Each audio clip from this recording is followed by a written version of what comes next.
Once na binitawan nyo mga jowa nyo, give a valid reason naman. Hindi yung bibitaw kayo dahil sa ugali. Bakit ikaw? Wala ka bang attitude na inintindi niya? Bibitawan nyo dahil pagod na kayo. Have you ever asked your partner kung pagod na ba sila? But still, nagstay kasi mahal ka nila. Bibitaw kayo kasi toxic na.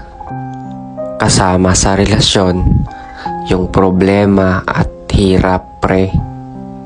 Huwag kang pumasok sa isang relasyon kung aalis ka din pala. Pag hindi mo na kayang harapin yung mga problema. Bakit ganun, no?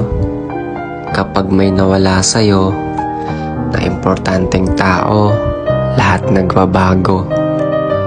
Ganun talaga. Lalo na kung masyado kang naging dependent sa taong iyon. Kaya pag nawala siya, sobrang laki ng pagbabago na mangyayari sa buhay mo.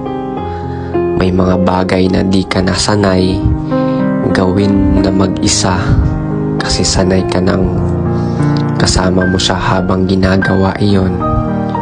Nakakalungkot, pero sana matuto na lang tayo na hindi lahat ng tao ay nandyan para sa'yo.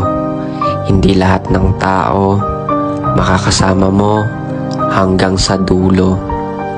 Kasi in the end of the day, tanging ikaw lang ang nandyan para sa sarili mo.